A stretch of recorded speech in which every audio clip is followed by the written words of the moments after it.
Le curling est un sport anglais qui a fait son apparition en Amérique du Nord au 18e siècle. Au fil du temps, les colons ont emporté le curling avec eux dans l'Ouest canadien. À l'heure d'aujourd'hui, ça en fait un sport très populaire dans les provinces anglophones. Cependant, le curling reste beaucoup moins répandu chez les Québécois. On pourrait l'expliquer par un passé colonial français et une représentation médiatique insuffisante.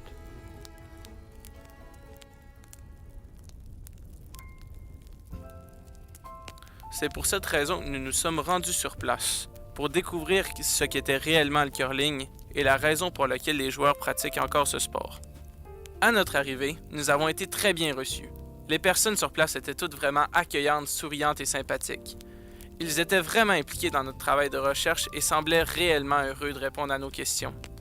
Après leur partie, les joueurs se sont rassemblés autour d'un verre pour discuter pendant des heures. Avec cette ambiance, nous n'avions pas le choix de rester. On a beaucoup discuté avec eux et ils nous ont même offert de la bière pour festoyer avec eux. Pour en apprendre davantage sur le curling, nous avons interviewé un joueur pour mieux s'introduire à la communauté. Il nous explique qu'il a commencé à l'âge de 10 ans et fait de la compétition activement. Avec cette expérience, il est donc le candidat parfait pour répondre à nos questions. Salut Mathis, ça va bien? Ouais, ça va bien, toi? Oui, super. Je suis content de te parler aujourd'hui. On va parler de curling. OK. Donc on pourrait débuter par ta motivation. Qu'est-ce qui t'a motivé à commencer le curling et qu'est-ce qui te motive encore à continuer ce sport? Quand j'avais commencé à jouer, j'avais à peu près 10 ans. Puis, dans le fond, la motivation, c'était mes parents, là, à cet âge-là. En fait, mon grand-père avait déjà joué. Puis, à un moment donné, je me rappelle, j'étais allé le voir jouer. Puis, ça m'avait comme toujours un peu intrigué. Fait que, un moment donné, il y avait des genres de portes ouvertes, là, au début de saison. Puis, mes parents m'avaient proposé, comme, tu veux-tu essayer? Fait que là, j'ai fait, oui. Fait que là, Puis mes motivations, là, premièrement, ma grande motivation, c'est mes compétitions, dans le fond. Là. Mais à part mes compétitions, là, c'est vraiment comme beaucoup l'aspect comme social là, du curling. Là. C'est vraiment un environnement que j'aime. Puis les personnes, c'est vraiment une belle ambiance amicale. Là. Ça me donne le goût tout le temps de revenir. Puis j'ai jamais comme une crainte ou je sais pas un stress à y aller. Là. Même en compétition, c'est tout le temps un bon stress. Là. J'ai essayé, finalement, je me suis fait des amis, fait que ça m'a poussé comme à venir tout le temps, toutes les semaines. Donc, est-ce que tu considérerais que tu ferais encore du curling, même si tu ne ferais pas de compétition? Honnêtement, oui. Sûr que, tu sais, oui, la compétition, ça me motive vraiment, mais j'aime tellement ça, le sport en tant que tel, que, tu sais, même l'an prochain, là, je serai plus à Alma, puis avec l'Uni, je ferai probablement plus de compétition. Mais même là, tu sais, je vais être inscrit dans un club, là, puis c'est sûr qu'il y a beaucoup plus de joueurs récréatifs que de joueurs de compétition. Puis ça paraît, tu sais, tout ça, c'est avec l'ambiance du club. Les gens aiment ça jouer en général, tu sais, c'est de la petite compétition amicale, c'est pas full d'engagement, c'est comme un soir semaine, tu vas sur les glaces, puis tu te fais du fun, tu prends une bière après, là, tu sais, c'est comme cette culture-là du curling, le récréatif, là, c'est vraiment comme juste pour le fun, puis c'est rassembleur, puis en même temps, tu sais, ça te fait bouger, là, c'est comme une activité, là. Comme mentionné précédemment, on a trouvé la communauté très accueillante et j'aimerais que tu me parles plus de l'aspect social du curling puis de l'ambiance du club.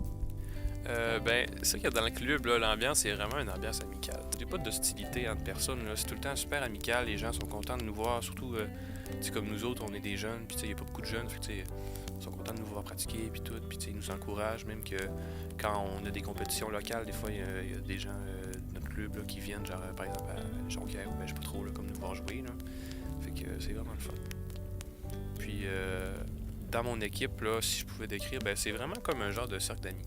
C'est des gens avec qui j'ai grandi avec, là, depuis que je joue avec eux. On a une très belle chimie d'équipe, même qu'on se le fait dire des autres équipes, là, on a une très belle chimie. Aux premiers abords, on pensait que le curling c'était un sport quand même simple. Mais en jouant, on s'est rendu compte que c'était pas du tout vrai. Donc on aimerait savoir ton opinion sur la stratégie et la technique au curling. C'est sûr que la stratégie au curling, c'est un peu difficile à comprendre, mais dans le fond, si je pouvais faire une comparaison de la stratégie au curling, c'est un peu comme un genre de jeu d'échecs. C'est comme un genre de jeu d'échecs, mais la différence, c'est que l'autre peut rater son coup. Il y a comme un genre de chance d'erreur là-dessus. Là. Mais c'est vraiment plus complexe que les gens le pensent. Là. Il y a plusieurs façons de jouer, il y a plusieurs styles de jeu. Tu peux jouer plus défensif, plus offensif. Parfait, merci d'être venu. Pour les intéressés, on va se parler du prix. Pour les personnes étudiantes, le club offre une promotion. Les étudiants devront donc débourser 175 $ plus taxes par an. Pour les personnes non étudiantes, il faudra débourser 395 $ par année pour y aller une fois par semaine. Pour ce qui est des joueurs plus réguliers, ça revient à 620 $ plus taxes par an pour la première année. Cependant, pour la première année, c'est 520 plus taxes. Pour ce qui est de l'équipement, on peut trouver des chaussures de qualité à 200 $ et une brosse de qualité à 200 $. L'équipement peut aller jusqu'à 10 ans, donc c'est un sport relativement dispendieux. Pour ceux qui veulent s'essayer pour la première fois, le club de curling offre des sessions gratuites pour voir si on aime le sport ou non. Ça coûte donc rien d'aller l'essayer. Nous avons vraiment aimé notre expérience et nous avons appris que les joueurs du club de curling de Riverbend sont des personnes accueillantes, chaleureuses et bon vivants. Nous avons également appris que c'est une manière de se faire des amis et que c'est un sport très technique et très stratégique. Donc à vous de jouer.